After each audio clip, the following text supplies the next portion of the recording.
Menikahi janda Tingting. Bab 149. 1. Sorak-sorai disertai tepuk tangan terdengar begitu riuh. Pandangan Rusdi menggedar, memandangi semua orang yang terlihat begitu bangga terhadapnya. Meski demikian, ia hanya terhenyak di tempat. Merasakan kehampaan tak berujung, setelah mengurai ikhlas tak terbatas di depan semua orang yang tahu kisah sedihnya. Selesai acara, ia masuk ke dalam ruangan yang dulu ditempati oleh Arman. Duduk di kursi kebesaran dan menatap papan nama bertuliskan nama, gelar dan kesatuannya. Beralih pada foto yang terpanjang di dinding. Memperlihatkan kebersamaannya dengan Arman dan anggota yang lain. Semua itu membuatnya merindukan diri sendiri yang dulu hidup tanpa beban. Di tengah lamunan, ponsel Rusdi bergetar tanda panggilan telepon dari Arman. Berbeda dari biasanya, kali ini ia terlihat ragu untuk menerima. Hingga butuh waktu beberapa detik untuk mengumpulkan keberanian. "Assalamualaikum, Dan." Suaranya begitu lantang. "Di sana sekarang udah jam 10 malam, ya?" "Waalaikumsalam, iya, di sini mulai larut. Tadi aku udah tidur, tiba-tiba ingat janjiku ke kamu buat ngabarin tentang acara Sofia." Rusdi hanya diam dan mendengarkan dengan posisi bersandar lemas di kursi kerjanya. Alhamdulillah, acaranya berjalan lancar. Mereka sudah resmi menjadi suami istri dan Sofia terlihat sangat bahagia. "Syukurlah." Senyumnya begitu getir. "Saya ikut bahagia dengarnya."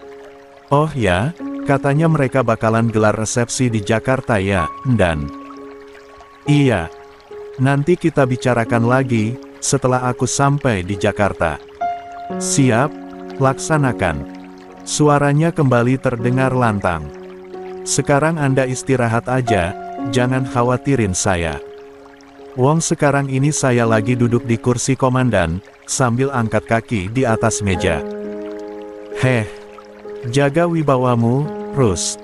Jangan cengengesan lagi Dan." Iya. Saya ingat pesan komandan untuk terlihat tegas dan berwibawa di depan bawahan. Tapi, saya boleh jadi diri sendiri di depan Anda dan Rijal, kan? Kalau gitu saya tutup dulu, Dan. Ada rapat koordinasi nih. Bye. Assalamualaikum." Bahkan sebelum Arman menjawab salamnya, ia sudah mengakhiri panggilan telepon itu, karena tak bisa mengendalikan suara dan air mata yang mulai tak sejalan dengan keinginannya. Untuk terakhir kali, di ruang penuh keheningan itu, ia menangis tanpa suara. Mendongakkan kepala dan memandangi langit-langit. Kembali meyakinkan diri bahwa keniscayaan ini akan berakhir pada kebahagiaan suatu saat nanti. Di balik pintu, Rizal mengintip dan mengurungkan niatnya untuk masuk ke dalam, meski sering bertingkah random bersama, tapi di saat seperti ini dirinya pun menyerah menjadi penghibur yang tak akan pernah bisa mengubah keadaan. Lah biarkan teman karibnya itu menyelesaikan kesedihan. Sementara ia sendiri berjaga di depan pintu untuk menghalau orang-orang yang berniat masuk ke dalam. "Mau minta tanda tangan?" ucap seorang petugas sambil menunjukkan berkas di tangannya. "2. Biar aku aja." Rizal merebut berkas itu. "Nanti, aku kasih ke kamu kalau sudah selesai. Sekarang, pergi dulu. Orangnya lagi nggak bisa diganggu." "Iya. Pak Kanit ini juga mau pergi." Karena terus dihalangi, akhirnya ia pergi meninggalkan tempat itu, dan membiarkan Rizal menangani dokumen yang sebentar sangat penting untuk segera ditandatangani. Malam setelah akad nikah, Sofia langsung tertidur dengan sangat lelap karena kelelahan. Hingga pagi ini, saat terbangun ia tersentak kaget saat mendapati dirinya tidur dalam dekapan Adam. "Kak, lepas aku mau bangun," ucapnya lirih seraya berusaha melepas diri. Tapi, karena ia nampak kesusahan menyingkirkan lengan kekar itu dari atas perutnya. Suara sang istri membuatnya membuka mata. Tersenyum menatap wajah yang akhirnya bisa ia tatap dengan begitu dekat. Akhirnya Snow White, terbangun dari tidur panjangnya. Snow White. Kak, lepas aku sebentar, aku mau siap-siap, bantu mama dan ibu nyiapin sarapan. Di rumah ada Art. Adam mengubah posisinya jadi terlentang. Lagi pula, kita lagi nggak di rumah. Jadi jangan berpikir untuk mencari siapapun di sini. Hah. Spontan, Sofia langsung melompat turun. Menyibak tirai jendela dan pandangannya langsung tertuju pada area kolam renang resort mewah di atas ketinggian ratusan kaki. Dari belakang, Adam datang memeluk dan mengenai garis bawah kap bahu Sofia. Aku harap bulan madu ini akan membuatmu terkesan. Every time, akan aku wujudkan semua mimpi yang gagal kamu raih bersama pria lain. Tangannya menuntun Sofia untuk berbalik, dan sekarang mereka saling berhadapan. Terima kasih karena sudah bersedia menjadi istriku. Sekarang, aku ingin memiliki ragamu seutuhnya, dan aku harap bisa memiliki hatimu setelahnya. Belum sempat Sofia bicara, Adam sudah lebih dulu menggendongnya ala bridal style. Dibawa ke atas tempat yang dipenuhi dengan kelopak bunga mawar merah. Kembali saling menatap satu sama lain, sembari menyatukan telapak tangan agar saling menggenggam erat. Situasi ini membawa keduanya ke dalam surga dunia yang membuat peluh menetes dan jantung berdebar kencang. Sementara di kediaman Bu Safira Dila, anggota keluarga Sofia masih menikmati suasana di pantai yang terletak di belakang rumah tersebut. Begitu juga dengan Altaf yang ikut bermain. Sementara Guzel sekarang duduk di hadapan omannya, Arman dan Chelsea. Gadis kecil yang sekarang sudah berusia 10 tahun itu, terlihat santai di awal, tapi di akhir ia tiba-tiba memucat ketika mendengar penuturan omannya. Jadi, Dedi itu bukan ayah kandung Ucel, tapi Uncel. Setelah Momi meninggal, Dedi Ucel langsung pergi tidak tahu kemana. Kesedihan terlihat jelas di wajah Guzel.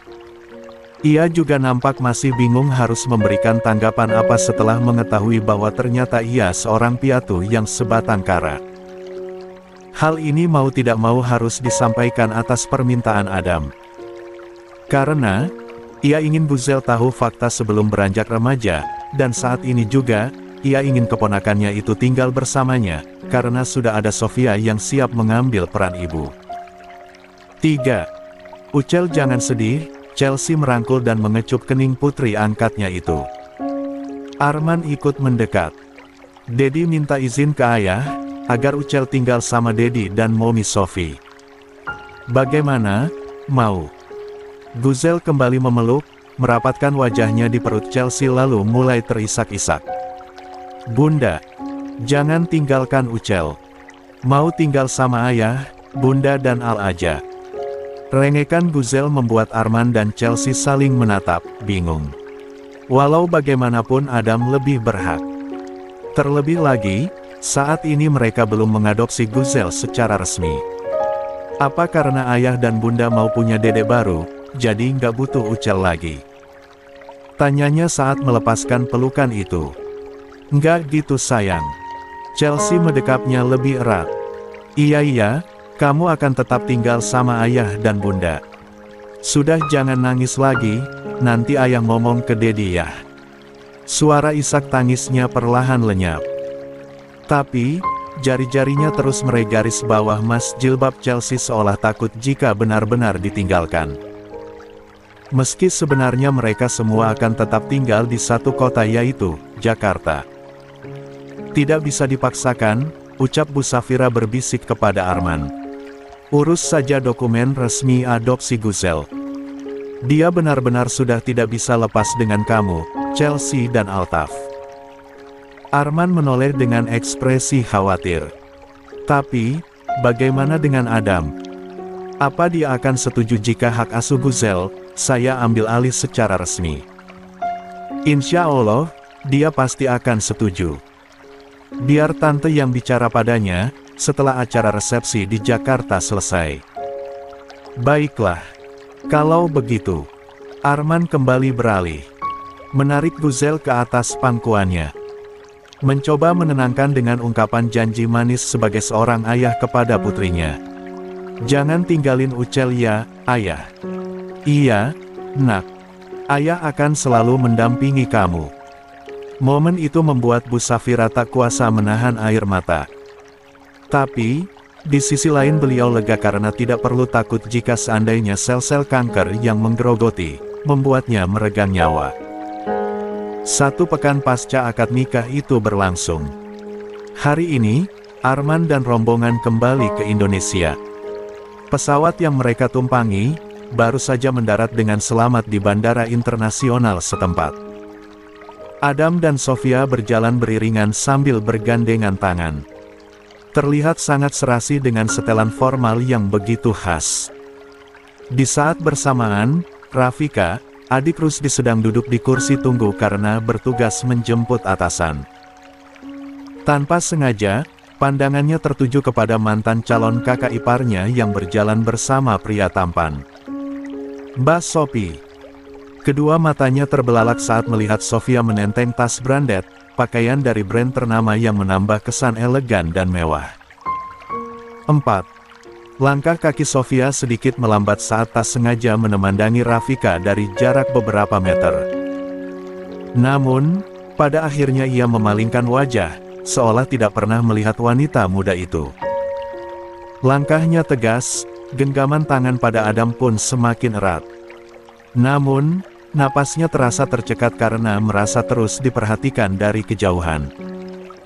Hingga saat masuk ke dalam mobil, barulah ia bisa bernapas lega. Dari jendela mobil, Sofia hanya bisa memandangi suaminya sedang bicara dengan Arman dan Chelsea. Entah apa yang dibicarakan mereka semua, yang pasti, ia ingin cepat-cepat pulang dan beristirahat. "Kamu kenapa, Nduk?" tanya ibu sesaat setelah duduk di samping putrinya itu. "Kok tiba-tiba lemes gini?" Sebelum menjawab, Sofia berusaha untuk menata ekspresi wajahnya. Setelahnya, ia menoleh sambil tersenyum tipis. "Nggak apa-apa, Bu." "Oh ya, acara pengajian di rumah jadi dilaksanakan, ya?" "Insya Allah, jadi. Budemu sama yang lain lagi sibuk di rumah." Beliau mendekatkan wajahnya di depan telinga Sofia. "Tolong bilang ke Chelsea dan suaminya, supaya datang ke acara nanti malam." Ibu segan ngomongnya. "Astagfirullah, Bu." Sofia terkekeh kecil mendengar ucapan ibunya. Chelsea pasti sedih kalau tahu ibu segan begini. "Ya sudah, biar aku yang ngomong ke dia ya." Meski lelah, Sofia akhirnya beranjak turun dari mobil. Menghampiri Chelsea yang masih sibuk mengobrol bersama Adam dan Arman. Terlihat di sana juga ada Guzel dan Altaf yang sibuk main kejar-kejaran dengan dipantau bodyguard dan susternya. Nyatanya, rasa penasaran Rafika begitu besar. Hingga ia mengikuti rombongan Sofia sampai ke parkiran. Dari balik badan mobil yang terparkir di sana, ia terus memperhatikan dengan jengkel. Pacar baru atau suami? Mulutnya terus menganga tak percaya. Kok bisa sama Bu Chelsea dan Komandan Arman, ada keluarganya juga. Rasa penasaran yang tak berujung seakan menyiksa pikirannya, tapi mau tidak mau ia harus segera beranjak pergi untuk menjemput atasan yang dijadwalkan tiba sebentar lagi. Di tempat lain, Rusdi masih memakai atribut resersenya. Baju kaos hitam dan celana kargo berwarna senada. Tak lupa sepatu dinas lapangan. Kebetulan ia baru saja peninjauan TKP tak jauh blok perumahan Ibu Sofia, dan saat melihat halaman rumah itu ramai dengan para tetangga yang membantu orang memasang tenda, ia pun meminta seorang anggotanya untuk menepikan mobil. "Aku mau turun sebentar, kalian tunggu di sini saja." "Siap. Tapi, ini rumah siapa, Ndan?" "Rumah kerabat. Tunggu bentar aja." Tanpa menunggu lama, Rusdi segera beranjak turun dari mobil dinas itu. Berjalan masuk ke area halaman rumah. Rusdi terlihat sangat sigap, membantu mengangkat rangka tenda dan ikut naik ke atas untuk memasangnya.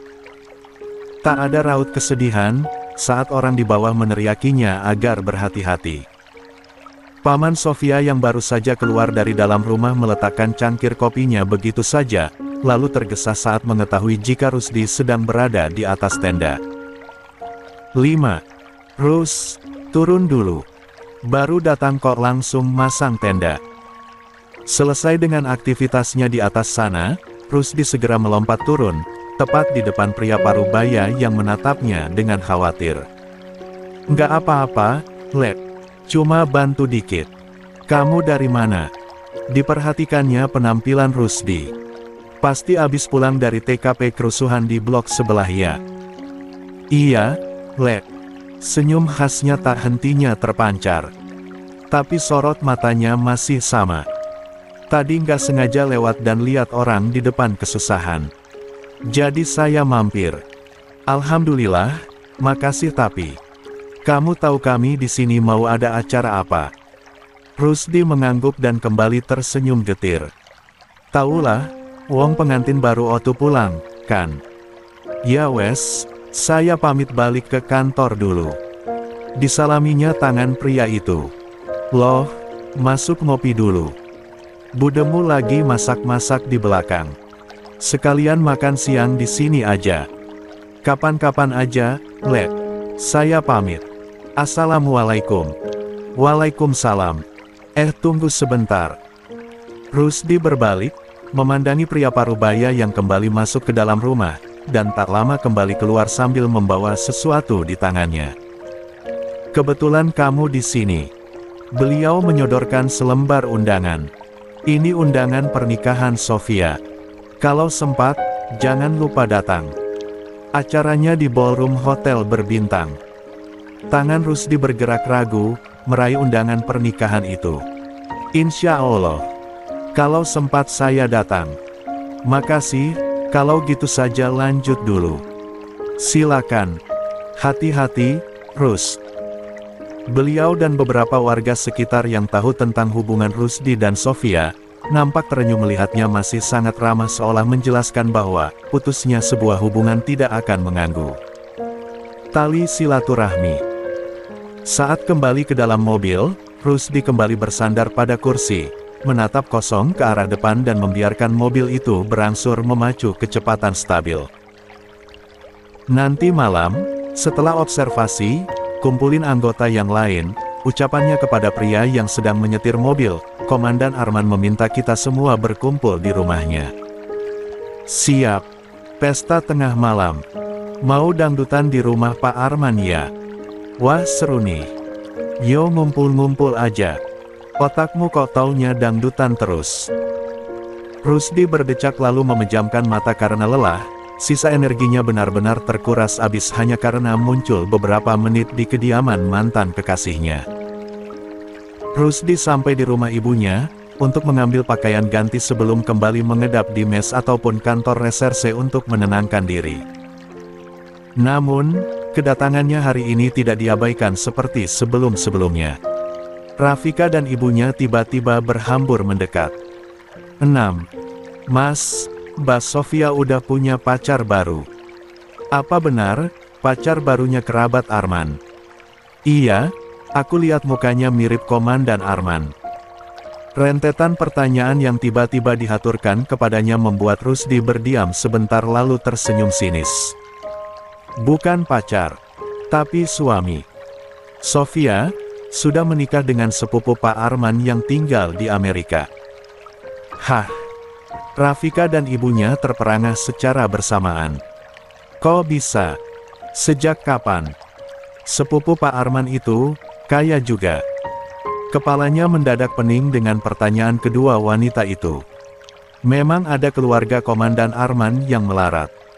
Udahlah, jangan penasaran dengan hidup orang lain. Bukannya itu yang ibu dan Vika mau. Ibu kembali terdiam, membiarkan Rusdi masuk ke dalam kamar. Setelahnya, ia juga beranjak pergi ke kamar sambil mengelus dada yang tak henti-hentinya tersentak-sentak karena mendengar kabar dari putrinya. Sementara Rafika yang masih tidak puas, menghampiri kakaknya ke dalam kamar. Mas, yakin deh sama aku. Mbak Sofi, pasti nikah sama orang itu karena mau balas dendam aja. Tak ada tanggapan, Rusdi masih sibuk memilih pakaian yang mau dia bawa. Cepat banget ya dia move on-nya, lanjut Rafika yang sedang duduk di tepi tempat tidur. Kelihatan banget gatelnya. Kok bisa sih, sepupu Komandan Arman, mau sama wanita begitu? Prang! Brak! Rafika tersentak, saat Rusdi melempar vas bunga dan menghentak pintu lemari dengan telapak tangannya. Berbalik, menatapnya dengan tajam. Bilang sama, Mas. Tangannya terulur, mencengkram kuat kedua sisi bahu adiknya. Bilang sekarang, sebenarnya Sofia salah apa sama kamu? Kenapa mulutmu tajam banget, merendahkan dan mengijak harga dirinya? Wajah Rafika memucat dan begitu kaget. Aku cuma ngomongin kenyataan, kan? Kenyataan yang mana? Sentaknya lagi. Kenyataan bahwa kita semua nggak bisa lebih baik dari Sofia dan keluarganya. Atau kenyataan kamu yang nggak tahu terima kasih. Mas malu, sangat malu mendengar semua yang kamu ucapin. Bentakan itu, membuat Rafika berkaca-kaca. Mas, dia cuma mantanmu. Kami keluargamu, dan sebagai adik, aku peduli sama Mas, ayo move on juga. Menikah, jangan mau kalah. Aku nggak akan pernah nikah jika itu harus ngikutin standar ibu dan kamu. Rusdi menghempaskan tangannya dari bahu sang adik. Aku nggak akan membawa wanita manapun ke dalam keluarga yang tidak memanusiakan manusia. Camkan itu. Mas. Rafika berbalik cepat, menyusul Rusdi yang beranjak pergi meninggalkan kamar itu sambil menenteng tas besarnya. Jangan marah begini. Maaf kalau aku salah ngomong. Rusdi terus diam. Di ruang tengah, ia menghampiri ibu untuk menyalami tangannya. Aku mungkin nggak. 7. Pulang semingguan, Bu. Kalau ada apa-apa telpon aja. Assalamualaikum. Belum sempat beliau membalas salam, Rusdi sudah mengambil langkah cepat meninggalkan rumah. Akhirnya ia hanya bisa mengelus dada, melihat sikap putranya yang dulu ceria dan suka bercanda, berubah dingin. Sudah, Bu, jangan pikirin Mas Rusdi. Rafika mendekat dan langsung memeluk ibunya. Bentar lagi aku dan pacarku bakalan nikah. Kami pasti bisa ngasih cucu untuk ibu. Pacarku juga kaya, orang Jawa asli, keluarganya jelas, pokoknya sesuai kriteria ibu, lanjutnya. Alhamdulillah. Cuma kamu harapan ibu, Nduk. Jangan kecewakan ibu seperti Mas Muyo. Nggak akan, Bu. Pandangannya kembali mengarah ke pintu dengan memandangi kakaknya yang baru saja masuk ke dalam mobil dan langsung tancap gas. Mobil yang dikendarai Rusdi melaju cepat, dan akhirnya melambat saat sampai di depan toko mainan. Meski pikirannya sedang penat, ia harus memenuhi janji, membelikan hadiah untuk Altaf dan Guzel. Sebagai pria yang suka bermain dan merawat dengan anak 4K kecil, Rusdi harus mengubur impiannya lebih dalam untuk menjadi seorang ayah. Ia tidak lagi berekspektasi, karena pernikahan bukan lagi prioritasnya. Saya mau beli mainan Lego Unvegar Tower yang besar, keluaran terbaru dan Onyx, ada. Itu, oh. Kalau mau, ada tapi merek lain. Harganya 2 kali lipat. Yah, sekitar 12 jutaan. Mau. Kalau ada, 2 set. Soalnya keponakan saya ada 2. Ada, tunggu sebentar. Menabung untuk masa depan pun bukan lagi prioritas. Sekarang, Rusdi hanya ingin membahagiakan orang di sekelilingnya dengan uang yang dia hasilkan. Bukan hanya untuk orang tua, tapi juga untuk orang-orang yang dianggap keluarga. Sesuai jadwal, tengah malam selesai observasi lapangan, Arman mengumpulkan semua anggota reserse dari unit-unit berbeda untuk ikut menikmati pesta barbecue di taman belakang kediaman mewahnya. Sebenarnya, acara ini ia adakan untuk menghibur Rusdi. Tapi, sejak tadi pria itu hanya duduk meringkuk di gazebo, ditemani Rizal dan anggota yang lain. Mas, Samperin Gi. Biar aku yang bakar dagingnya. Pandangan Arman beralih kepada sang istri yang tiba-tiba sudah di sampingnya. Kamu belum tidur. Ini sudah larut, Sa. Al dan Guzel juga nggak mau tidur karena dapat mainan baru dari Rusdi. Bentar lagi aku masuk kok. Samperin Gi. Biasanya Rusdi yang hibur kamu, Mas. Sekarang giliran kamu loh. Ya aku nggak tahu mau hibur gimana. Kamu punya cara. Chelsea tersenyum penuh arti, sambil mengangkat-angkat kedua alisnya. Di tengah lamunan Rusdi, tiba-tiba suara dentuman musik dangdut terdengar begitu riuh. Hal itu membuat ia terhenyak, dan saat mengalihkan perhatian, matanya terbelalak. Komandan. La berdiri, memandangi Arman yang datang menghampiri, hanya mengenakan singlet dan boxer. Berjoget-joget dengan kaku sambil menyanyikan lagu dari salah satu grup trio dangdut favoritnya. Di sini aku menghibur koe. Bergembira bahagia selalu. Arman terus melompat-lompat dan 8. Melegak lengkokan pinggulnya di hadapan Rusdi yang masih tercengang. Ho! How wow! Rizal dan teman-temannya sampai terpingkal-pingkal, melihat singa garang itu terlihat sangat kaku tapi masih berusaha untuk menghibur Rusdi. Kegilaan pun tak terelakkan, Arman dan yang lain, menarik dan menggendong Rusdi ke arah kolam renang. Heh, mau apa? Ekspresinya berubah panik. Jangan. Aku nggak mau mandi. Teriakannya tak dihiraukan. Arman terus menggotong dan biur. Rusdi dihempas ke dalam kolam. Setelahnya Arman dan yang lain juga ikut nyebur. Dari atas, Chelsea tak hentinya tertawa dan merekam momen tersebut agar menjadi kenangan saat mereka semua menua nanti. Hari ini resepsi pernikahan Sofia dan Adam dilaksanakan. 9. Semua yang dipersiapkan Adam dan beberapa orang kepercayaannya, terrealisasi dengan baik. Dari dekorasi, tema hingga ke gaun pengantin, semua sesuai dengan mimpi kecil Sofia yang tidak bisa terwujud di pernikahan sebelumnya. Di saat sang istri sedang bersiap bersama Mua dan tim, Adam diam-diam beranjak pergi meninggalkan hotel.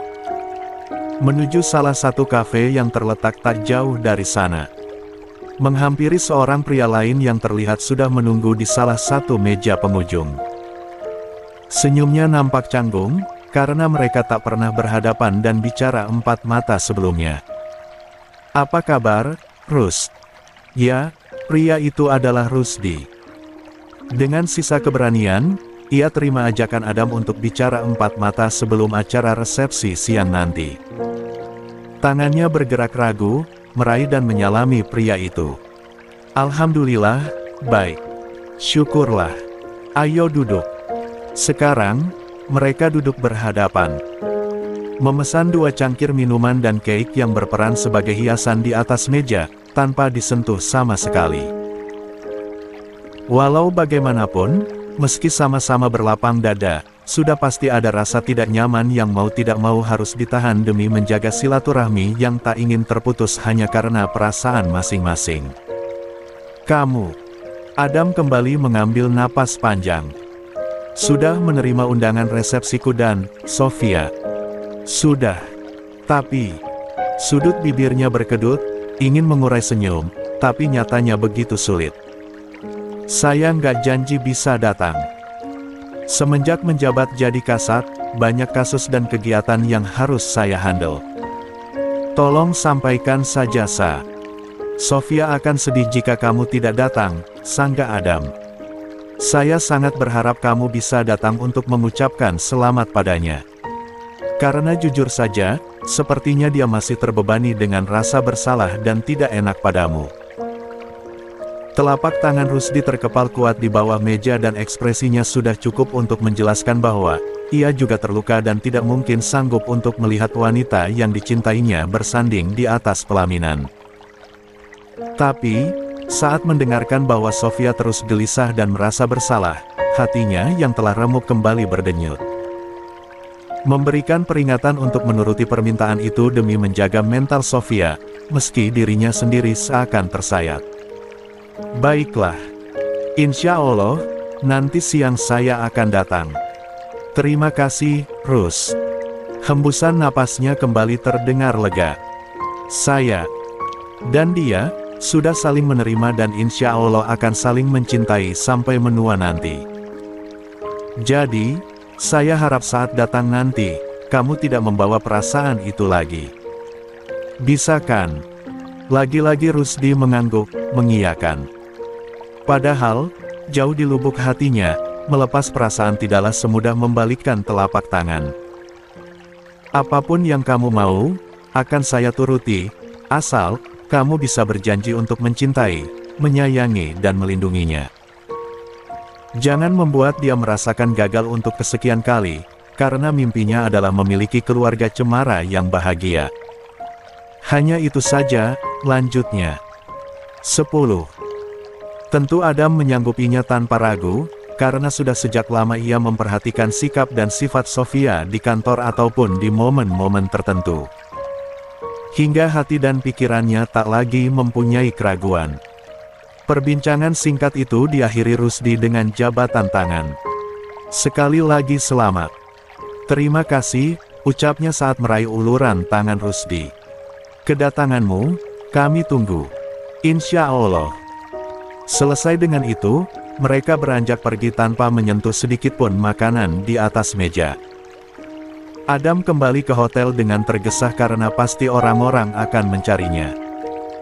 Sementara Rusdi memacu mobilnya dengan kecepatan yang stabil, menuju kantor reskrim, karena ada pekerjaan yang harus ia selesaikan sebelum kembali menghadapi kenyataan pahit yang tak berkesudahan. Saat lampu lalu lintas berubah merah, Rusdi kembali melamun di belakang setir. Kehampaan terlihat begitu nyata. Tak ada lagi kebisingan dari bibirnya. Saat suara klakson kendaraan di belakang mulai memburu, ia kembali tancap gas dan mengakhiri lamunan semu itu. Ketika sampai di kantor, ia langsung dihampiri oleh Rizal yang memang sudah menunggunya sejak tadi, karena penasaran dengan apa yang dibicarakan oleh Adam. Ayolah, aku penasaran. Langkahnya terus mengikuti Rusdi sampai ke ruang kerja. Dia minta kamu menjauh, atau dia ngancem kamu? Enggak lah. Rusdi berbalik badan, sambil berkacak pinggang. Adam bukan orang seperti itu. Dia baik, ramah dan dia cuma minta aku datang ke resepsinya aja. Hah?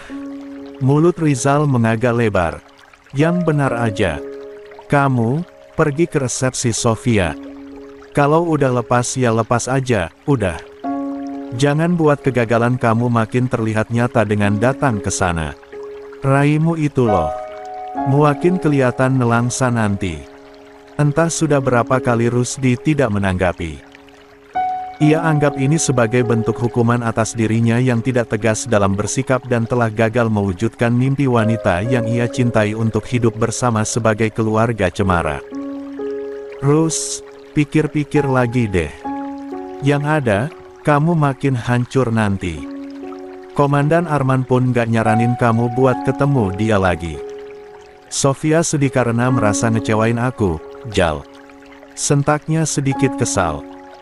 Untuk terakhir kali, aku harus menunjukin ke semua orang di sana kalau yang salah itu aku, dan Sofia sudah mengambil langkah yang benar. Aku nggak mau orang berpikir buruk tentang dia yang dianggap terlalu cepat move on. Ya terus abis itu, kamu sendiri gimana?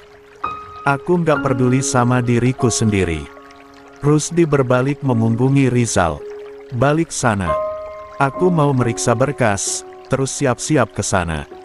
Kalau itu sudah keputusanmu. Tapi, coba kamu pikirkan lagi, ya. Ditepuknya pundak atasan sekaligus sahabat karibnya itu, lalu beranjak pergi meninggalkan ruangan itu. Keraguan kembali terlihat di wajah Rusdi setelah mendengar penuturan Rizal. Ia pilih untuk merenung lagi, apakah ia harus memenuhi permintaan Adam yang berpotensi menyakiti dirinya sendiri. Atau, mengabaikan agar kewarasannya tetap terjaga. Menjelang siang, kegelisahan itu tak kunjung terselesaikan. Rusdi yang sedang duduk di sofa, melirik sajadah di salah satu rak di sudut kanan ruangan. Sebenarnya ia sangat malu, karena di saat kesusahan, barulah ia mengingat Allah. Barulah ia memahami. 11. Bahwa hati dan seluruh yang ada pada dirinya adalah milik Allah. Selama ini, ia terlalu mengejar ekspektasi dunia. Beberapa kali Sofia mengingatkan salat, tapi sujudnya masih sangat sedikit, terburu dan tidak khusyuk. Tepat saat azan zuhur berkumandang, ia lepas turunkan lencana kehormatan yang tersemat padanya. Membiarkan dirinya luruh, tunduk, hingga bersujud. Menjelang sore, tamu-tamu semakin padat dikarenakan acara resepsi tersebut digelar di hari Rabu. Sofia dan suami masih terlihat bersemangat menyalami para tamu yang menghampiri untuk mengucapkan salam kepada mereka. Di tengah-tengah para tamu, Arman dan Chelsea duduk ditemani keluarga mendiang Oma Lucita dari Manado dan juga yang jauh-jauh datang dari La. "Mas, Rusdi jadi datang?" tanya Chelsea, berisik. Sejak siang ia diberitahu jika mantan kekasih sahabatnya itu mungkin akan datang. Dengan ragu Arman menggeleng. "Nggak jadi." Menunjuk arloji di pergelangan tangan. "Udah jam 5. Mungkin dia ikut penyidikan." "Baguslah, biar semuanya selesai saja. Mereka sudah punya jalan masing-masing." "Oh alah." Pandangan Chelsea kembali tertuju kepada Sofia di depan sana. Mungkin memang sudah seperti ini jalan mereka untuk berakhir. Tohkak Adam orang yang sangat baik, Sofia juga kelihatannya mulai sayang. "Bunda, ayo pulang." Altaf yang ental dari mana, tiba-tiba datang dan bergelayut manja di lengan bundanya. "Al capek. Mau di rumah aja." Iya, ayo kita pulang." Chelsea menoleh menatap suaminya. "Mas, ayo kita pulang saja. Dari tadi Al rewel, mungkin bosan." "Guzel biarin di sini aja dulu," sahut Arman saat berdiri dari posisi duduknya. Dia masih betah. Tante dan Om dari Manado yang nanti bakalan nganterin dia pulang ke rumah. "Iya, Mas." Diraihnya tas jinjing di atas meja. Berpamitan dengan beberapa sanak saudara lalu berjalan ke arah panggung untuk berpamitan kepada kedua mempelai. Sebelum hal itu terrealisasi, suara riuh dari arah pintu membuat mereka menoleh. Memandangi seseorang yang datang masih dengan pakaian dinas dan didampingi beberapa rekannya. "Loh, Rusdi." Genggaman tangan Chelsea pada Altaf terlepas begitu saja, saat melihat pria itu datang dan menyalami para anggota keluarga Sofia. Sementara Arman langsung menghembus napas panjang. Ia pikir Rusdi sudah tidak punya nyali dan energi untuk menghadapi situasi ini. Tapi, nyatanya dia benar-benar datang dengan langkah tegas dan senyum khas. Dan, Rusdi mengangkat tangan dengan ramah. Menghampiri Arman dan langsung memeluknya. "Aku lama. Tadi agak nggak enak badan gara-gara berenang kemarin malam itu loh." Arman masih terpaku beberapa saat, masih tidak percaya. Tapi ia berusaha mengikuti alur yang ada. "Kalian cuma bertiga. Anggota reskrim yang lain, mana?" "Lagi turun lapangan," dan sahut Rizal dari belakang. "Makan dulu." "Ayok saya temani," sahut Chelsea. 12. "Nggak usah, Bu. Udah kenyang." Lagi-lagi Rusdi tersenyum memperlihatkan deretan giginya yang putih bersih sebelum akhirnya mengalihkan pandangan ke arah panggung. Memandangi Sofia yang terlihat begitu cantik dengan gaun pengantin berwarna putih, senada dengan riasan yang dibuat flawless ditambah buket bunga mawar putih di tangannya. Senyum sumringah di wajah Sofia berubah datar saat melihat siapa yang sedang memandanginya dari bawah sana. Rasa sesak pun tak terhindarkan, tapi pada akhirnya ia melambaikan tangan, tersenyum, menyapa sang mantan. "Aku yang minta dia datang," bisik Adam. "Kamu lega?" Sofia menoleh, menatap Adam dengan sorot berkaca-kaca. "Terima kasih." "Sama-sama." Adam merangkul, menarik Sofia agar menempel padanya dan memandang ke depan. Rusdi membalas dengan ikut melambaikan tangan. Setelahnya mulai berjalan melewati kerumunan orang sambil melepas topi yang tersemat di kepalanya. Semakin dekat, kedua kakinya semakin terasa berat. Tapi, ia paksakan untuk tetap beranjak. Mendekat dan langsung mengulurkan tangan kepada Sofia untuk terakhir kali. Selamat ya. Semoga menjadi keluarga yang sakinah mawaddah warahmah. Amin. Terima kasih sudah datang.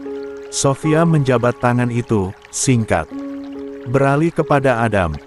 Selamat ya, bro. Makasih udah mau datang. Ayo foto-foto dulu. Arman Rizal yang ikut naik, segera mengambil posisi berfoto dan membiarkan Rusdi berdiri tepat di samping Sofia. Lihat kemari. Seru juru kamera dari bawah. Mereka semua fokus menatap ke depan. Beberapa detik sebelum jepretan kamera, Rusdi melirik mantan kekasihnya itu dengan air mata yang hampir luruh. Kamu bahagia, Nduk?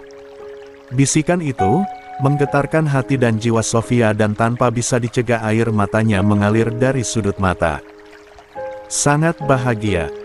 Terima kasih, Mas Rus.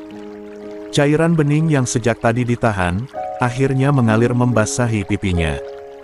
Rusdi mengangkat jempol tangan kanannya, diperlihatkan ke arah kamera, tak lupa mengurai senyum dan cekrek. Momen bersejarah itu berhasil diabadikan. Aku melepaskannya bukan karena perasaan ini sudah selesai. Tapi, ada beberapa keadaan yang tak bisa dilawan dan akhirnya satu-satunya jalan adalah mengikhlaskan. Ending S1.